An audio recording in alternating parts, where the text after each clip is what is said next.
Yes, ma'am.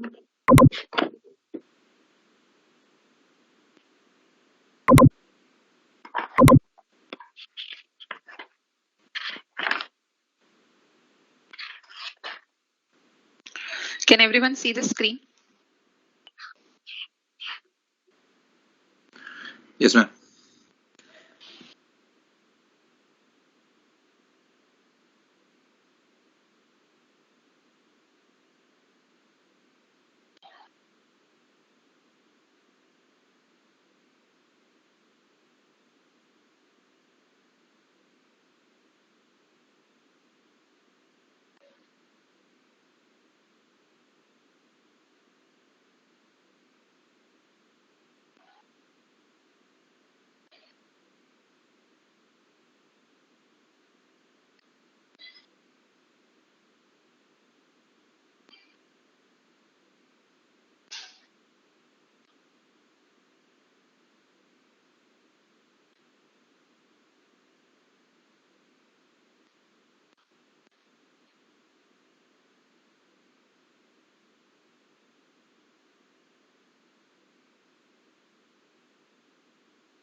Okay, so we have done these things in the previous class: frequency distribution, presentations, different presentations of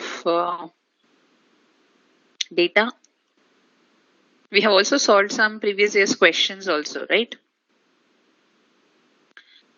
Creating class intervals, this Usha, ma'am. frequencies, and this how to represent it in diagrams. All this we have done. Usha, ma'am. Node. What? Class Yes. interval, in regards to class interval that is being taken based on the problem that we have discussed, can you please explain where we take that continuous class interval and the other one last time, post which Yeah. we can proceed further? So, so when we write like this, we have continuous and discontinuous class frequency distribution. So what is that continuous and discontinuous is, if I have same value here and here, it is continuous. Here I have 20, here also I have 20 only. So this is called continuous distribution. What is discontinuous distribution is, suppose I have 0 to 9, or I have something like this: 1 to 10, 11 to 20, 21 to 30, 31 to 40. Like this, if I have, then this and this, it is not same. So here it includes values between 1 to 10. Here it includes values from 11 to 20. What if there is a value between 10 to 11? It is not included in both the places, right? So that is a disadvantage, or that is a problem with this type of frequency distribution. But do we have to always have continuous distribution? Not necessary. It depends on the variable which is represented here. Say for example, if in the question they have given below are marks of students, something like this, if it is given, okay, so you know what these codes represent. It represents marks of students in a particular subject. Since it is marks of students, you are sure that you don't have any value between 10 and 11, right? It's going to be either 10 marks or 11 marks. No one is going to have marks like 10.1, 10.2 and all that. such situations, there is no need to make it continuous. If it is not continuous, no need to make it continuous. If it's already continuous, then fine. If it's not continuous, it's not necessary to make it continuous. Okay. Suppose if the question is given below are weights of students of class 10, something like that. Okay, like that, if it is given, then it's not, you can't surely say that there is no student whose weight is between 10 and 11. I mean, ignore the values. Okay, like I'll take it as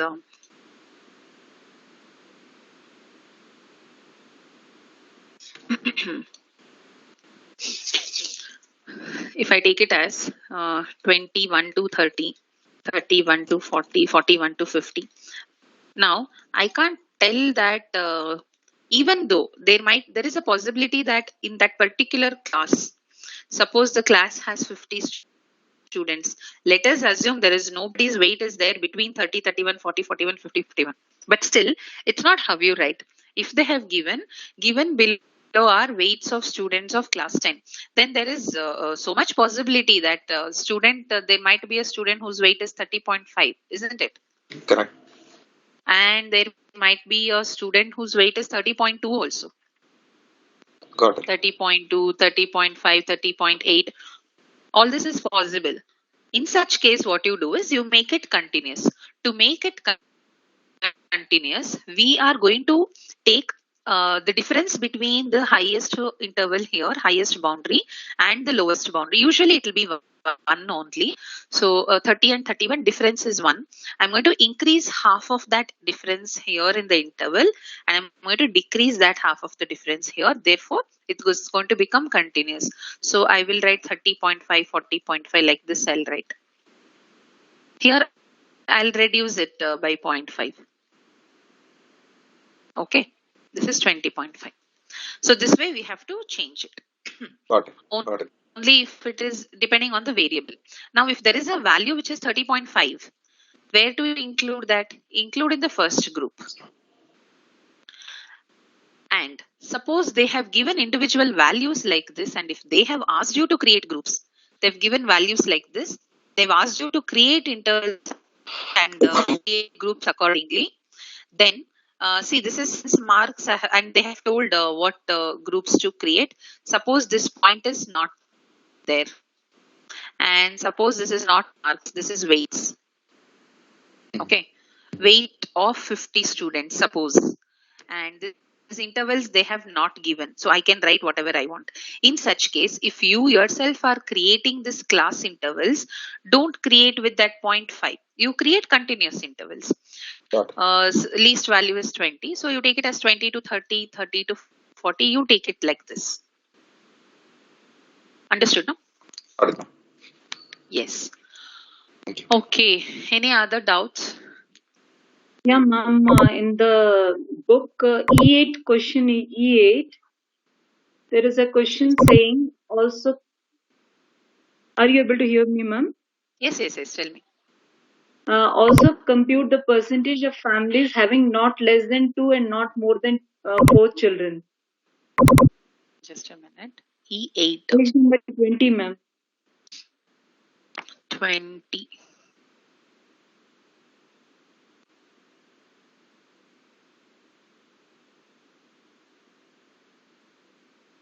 Here. Okay. Obtain frequency distribution of these observations. So you created class intervals in this? Yes, ma'am. Okay. So what is the intervals that you have created? Ma'am, first I took frequency, values and frequency I took, ma'am. Represent it in a suitable diagram. Also draw cumulative frequency graph of, okay, cumulative frequency graph I did not tell you how to draw. I have only showed you this pie chart, frequency, polygon and histogram. Cumulative frequency means I told you there are two types, no? Less than and greater than cumulative frequency. Yes, ma'am. Did I tell you? Yes, you told, ma'am. So less than cumulative frequency means you have to, here I have told. Less than cumulative frequencies, you have to keep on adding frequencies in this direction. More than means from bottom you keep adding. In both the cases, total is 100. No, here last value is 100. Here the top value is 100. Now this is less than cumulative frequency and more than cumulative frequency. If you plot it as a graph, if you have to write a curve, this is called as ogive curve. Okay, cumulative frequency can be represented using a curve and it's called as ogive curve. In this, you have less than ogive curve and greater than ogive curve. So if you plot these points less than cumulative frequency, you're going to get a smooth curve like this. And these are not supposed to be joined with sharp edges like your frequency polygon. You have to mark it with a smooth curve. And this is 0 to 9, no, scores. So this is 0. You will have scores like this.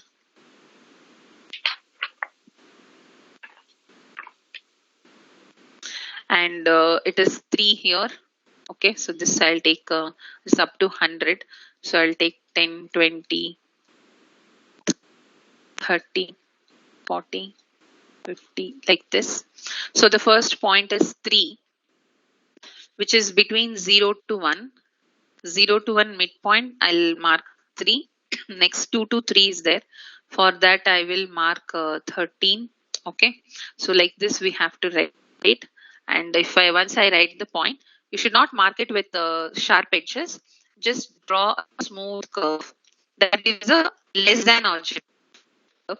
If you write more than frequencies, if you plot, then you're going to get a curve like this, because the starting is 100.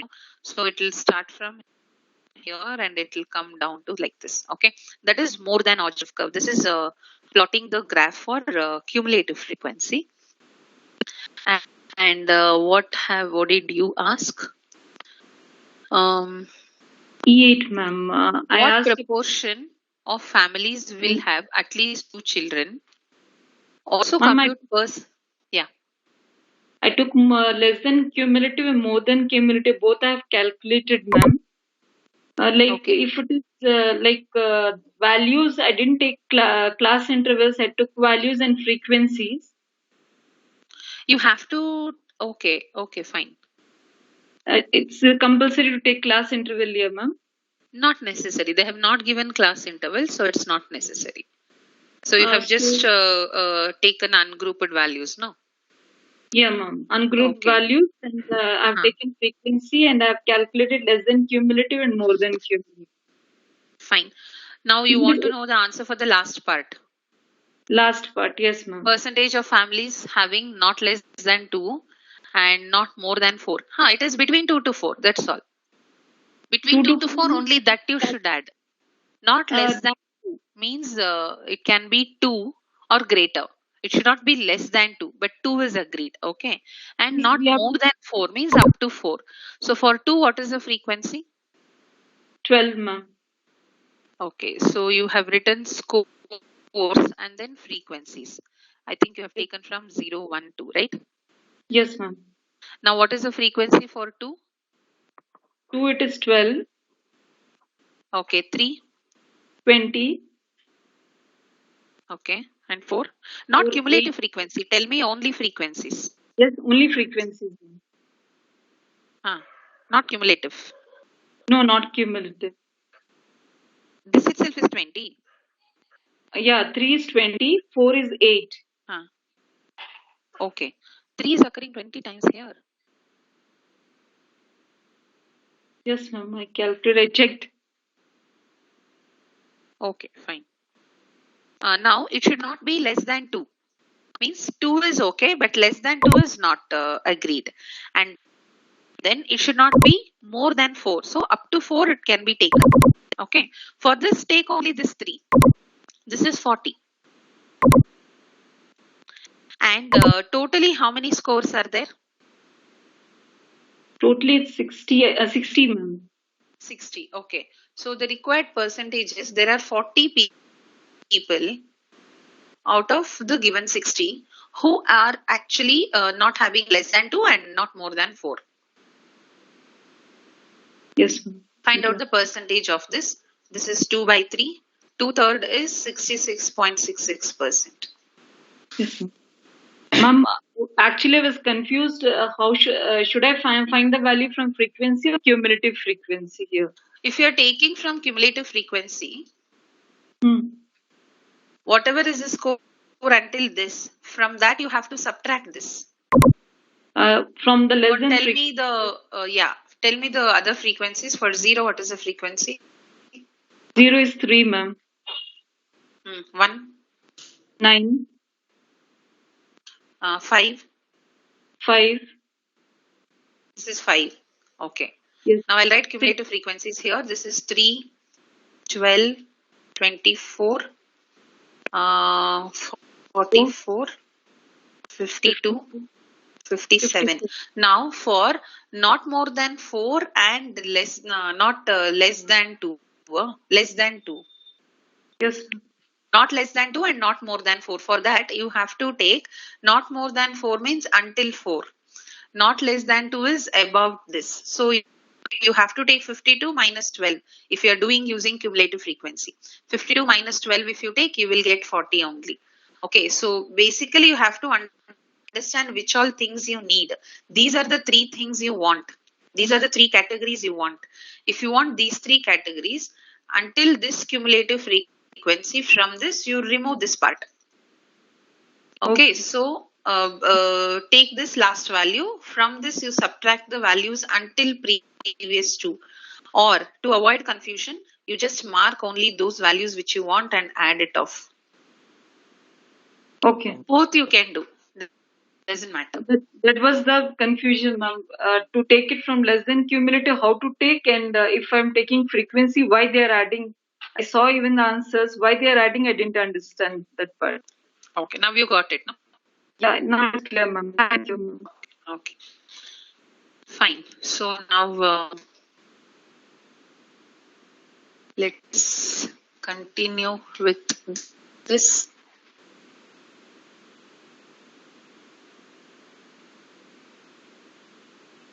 Measures of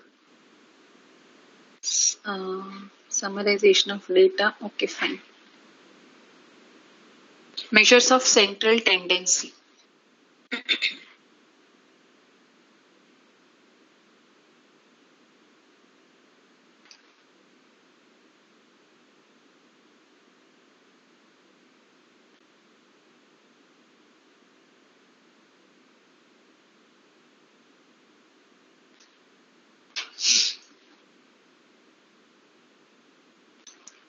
Measures of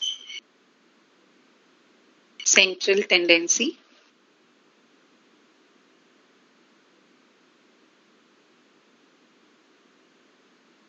First one is mean. Mean is also called as arithmetic mean, and it's also called as the average. Okay. Also called arithmetic mean or average. Now here for every formula, most of the formulas, there are multiple versions for ungrouped data and for grouped data. So first write down ungrouped data.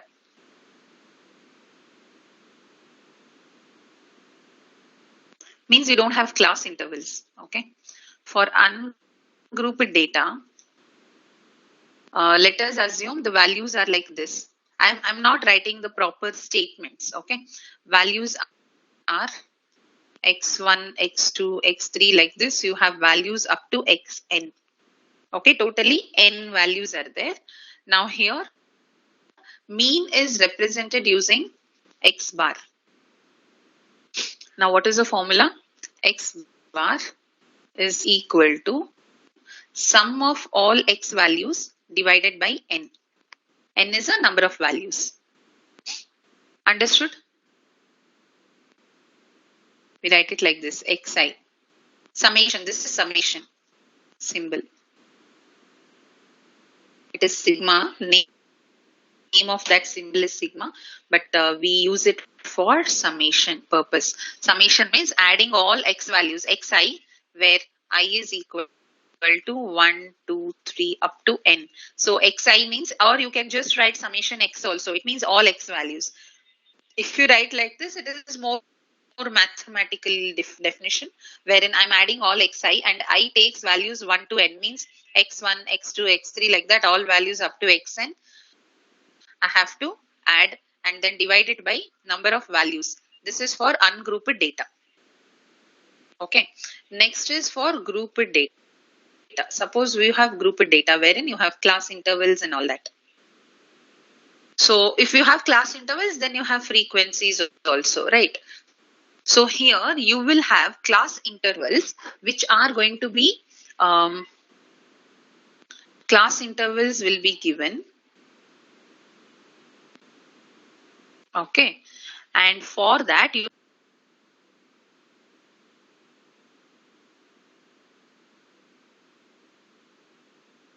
find, okay, class intervals, and those midpoints are going to be x1, x2, x3 up to n, xn. So here you will have that many class intervals. N is the number of class intervals here. And then, and for each of the class interval, you will have frequencies given.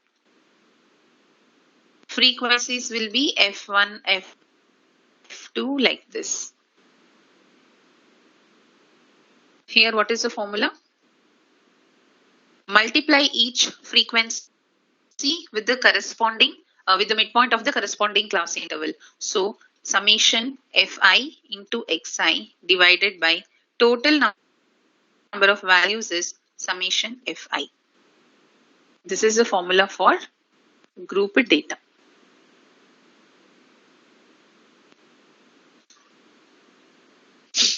Understood, no? So I have, as I told you, I'm not writing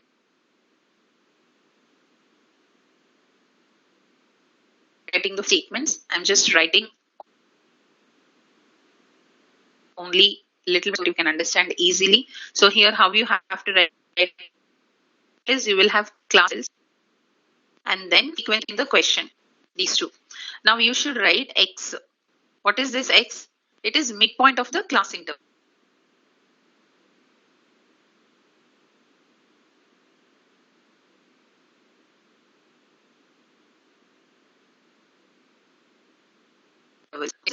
Now you have to multiply, and this is sum of f.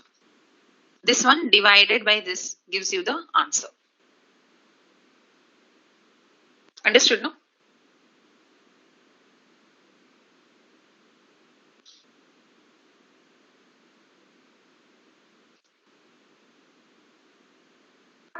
Yes, ma'am.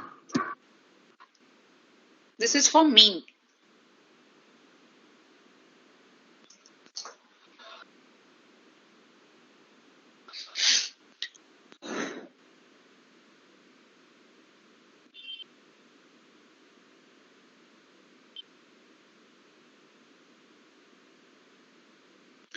I didn't download question papers for this subject last time.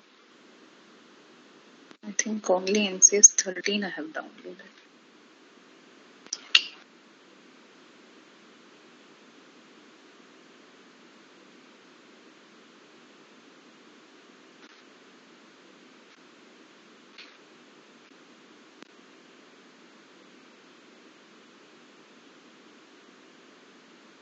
See, sometimes they'll give scores and frequencies. Just multiply score with frequency. If they give class interval, then you have to find midpoint, and those midpoints should be multiplied with the frequency.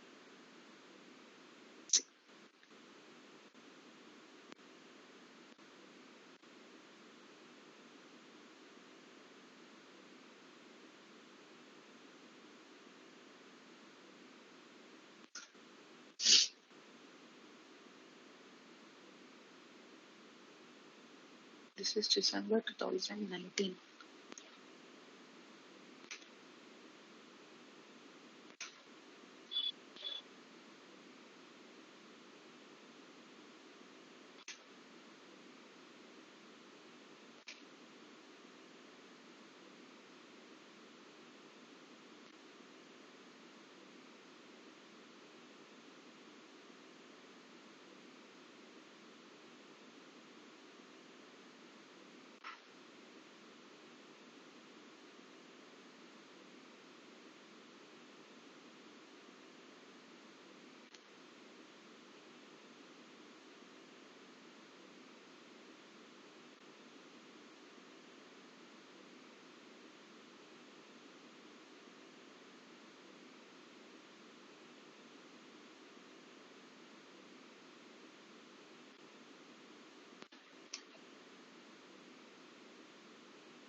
See here it is 25 students are there.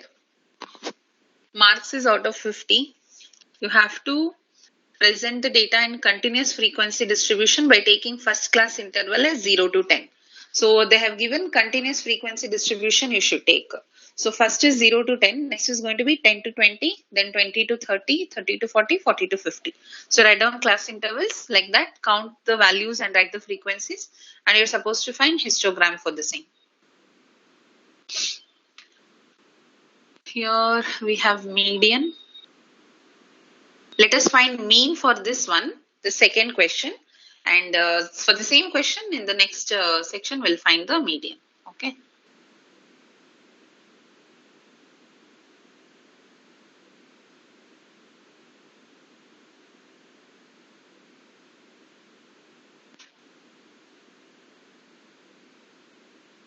Any question, if you don't understand the steps, please ask. Now here I will not find median, I will find the mean first. Median we'll find later.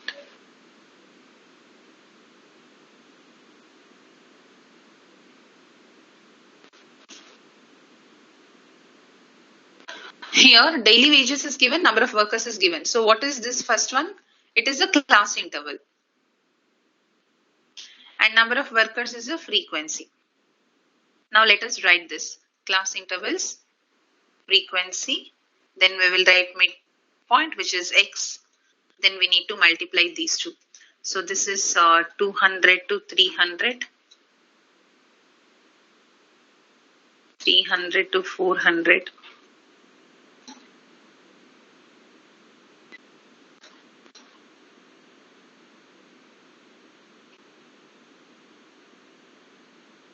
Frequency is 10, 12, 20, 5, 3.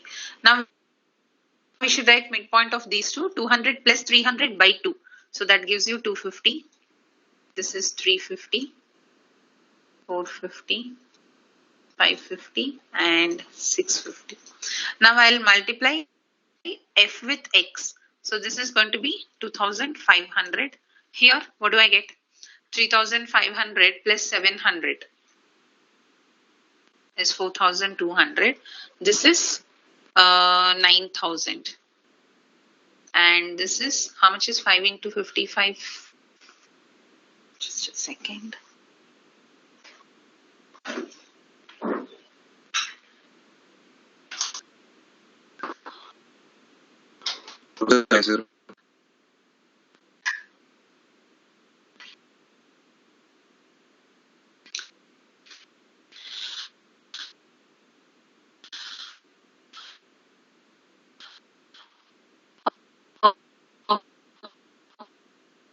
Okay, so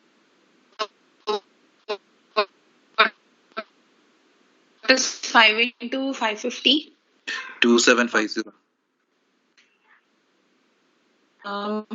2750.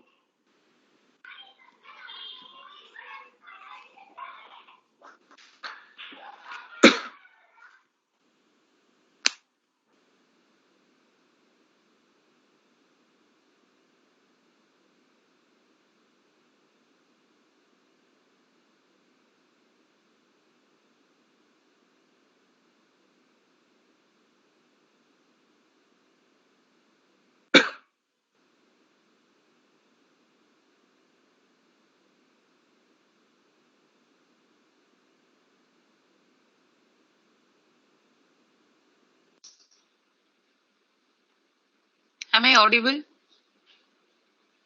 Yes, ma'am, you're audible now. Is this screen visible, the calculations that I've been doing? Yes, ma'am. Okay. Now add this and add this, divide, that gives the answer. So this is 8, 20, 50. Here, what is the answer for this one? Add and let me know. 2 plus 4, 6. This is 10, 16 plus 2, 18. And then this is 700, 1400 plus 1000 is 2400 plus 18. 18 plus 2400. 20,400 you get?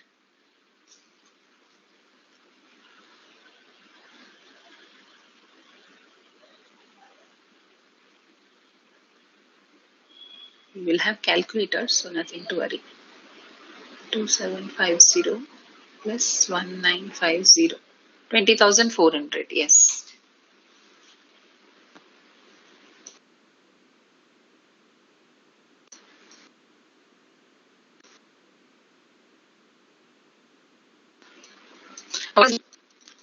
Sum of x was, so this is 20,400 divided by 50. 408 is mean. Understood, no? This is for grouped data. If ungrouped is there, you have to just add all the values and divide by the number of values. That's it. Yeah.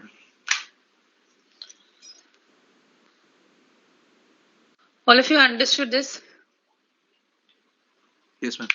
Yes.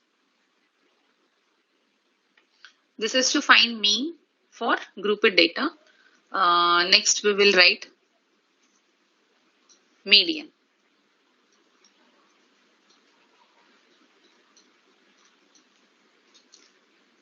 Median for ungrouped data. Median is a middle value. Median means it is the middle value. So for ungrouped data, that is if you just have a list of numbers, then arrange in ascending order. Okay. Arrange all values in ascending order. If number of values represented using n, okay, if number of values is n, if n is odd, means if number of values are odd, then median is n plus 1 by second value. Means if you have 11 values given, then 11 plus 1 is 12. 12 by 2 is 6th value is your median value. So first arrange them in ascending order. After arranging them in ascending order, whatever is the 6th value, that is going to be the median value. Okay, if n is odd.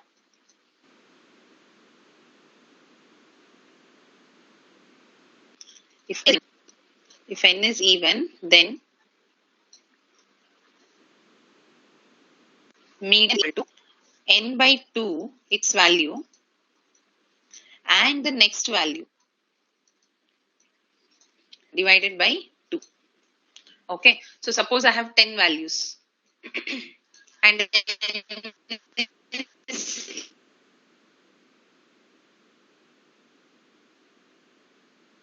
even, right?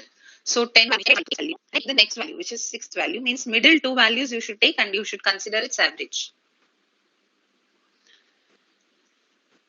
Understood? Take average of middle two values.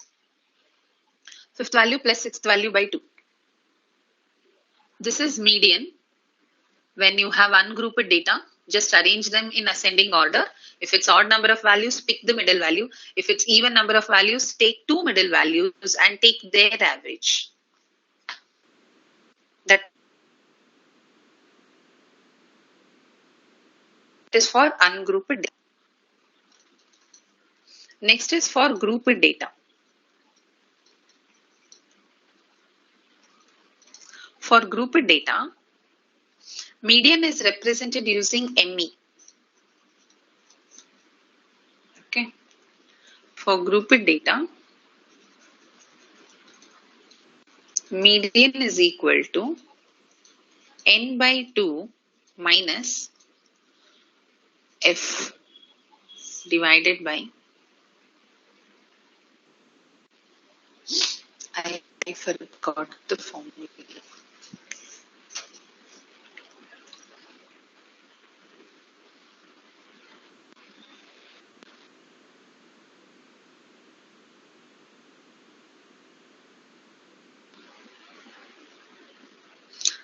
Minus C here. Okay.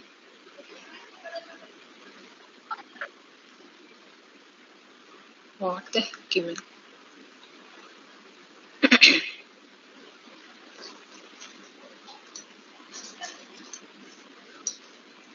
Write LCB.